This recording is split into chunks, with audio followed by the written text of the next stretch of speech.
দেখেন আমরা কত নিব, কত ভোল্ট, ওই জায়গায় কত লেখা ছিল 4 স্যার। 4। এইটার ক্ষেত্রে এই দেখেন প্রথমে অ্যাম্পলিটিউড 4 নিব, তাই না? জি স্যার। ক্লিক করব, ক্লিক করার পর দেখেন এই যে অ্যাম্পলিটিউড চলে আসছে 4, এই যে 4 দিলাম। দেওয়ার পর আমি চাইলে কিন্তু এই যে দেখেন এটা ঘোরালে, আচ্ছা 4 দিয়ে এই যে এটাতে দেবো, পিক টু পিক লেখা আছে না, পিপি লেখা আছে, এটাতে দিলাম। দেওয়ার পর আমি চাইলে এই যে এটা ঘোরাতে ঘুরিয়ে দেখেন যে 4.1234 যা মন চাই নিতে পারবো। আমি কত যাচ্ছি এখন? 4 করে রাখলাম। রাখার পর ফ্রিকোয়েন্সি কত যাচ্ছি? 500। এই ফ্রিকোয়েন্সিতে ক্লিক করব, ক্লিক করার পর এই যে ফ্রিকোয়েন্সি চলে আসলো না 500। তো 500 এই যে 500, এটা কি হার্জ, কিলো হার্জ, মিলি হার্জ, কি এটা? হার্জ। এই যে হার্জ, এই যে হার্জের চাপ দিলাম, চাপ দিয়ে আপাতত কাজ শেষ। এখন আসি এটা কানেক্টেড করব, হালকা হালকা শক করে, এই যে চলে আসছে না। এখন আমরা এটার সাথে এটা ভেরিফাই করবো যে ঠিক আছে কিনা এই গ্রাফ দেখে। এই গ্রাফে বলেন তো পিক কত আছে? 500 আচ্ছা 4 স্যার।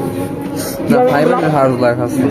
আগে বলেন এটা চ্যানেল 1 এ সেট করছি নাকি 2 তে সেট করছি? 2 তে। 2 তে না, তাহলে এখানে 1 এ হবে। 2 এর জন্য 1 তে থাকলে সমস্যা নেই, 2 তে সমস্যা নেই। 2 2 এর জন্য কোনটা? এই যে নীল কার্ভ না, নীল কার্ভ কোনটা? এই যেটা। তাহলে y অ্যাক্সিস বরাবর এক ঘরের ভ্যালু কত? 2 তাহলে এই টোটাল পিকটা কত? 4 টোটাল না, টোটাল 8। মানে এই পিক জাস্ট বলছি পিক, আচ্ছা, পিক টু পিক বলি না। পিক 4 হবে। পিক 4, পিক যদি 4 হয় তাহলে পিক টু পিক কত? 8 8। দেখেন তো ওটার সাথে মিলছে কিনা পিকে, জি স্যার। যেটা জি স্যার। ছিল। আচ্ছা এখন তারপরে হচ্ছে টাইম পিরিয়ড দরকার না? টাইম পিরিয়ডটা কিভাবে বের করবো? এখানে টি এই জায়গা থেকে শুরু করে এই যে এই পর্যন্ত, তাই না? তো এক এক ঘরের ভ্যালু কত করে দিছে দেখেন তো? 50 না 500 করে স্যার। 500 মাইক্রো করে দিছে, তাই তো? এক ঘরের ভ্যালু কয় ঘর লাগছে? 4 ঘর। 4 ঘর। তাহলে 500 ইন্টু 4 কত হয়? 2000 2000। কি হবে এটা? মাইক্রো সেকেন্ড নাকি মিলি সেকেন্ড নাকি? মিলিসেকেন্ড। এই জায়গায় কি লেখা আছে? Microsecond sir. তাহলে 1/t, 1/t কত? 2000 2000 into 10 - 6।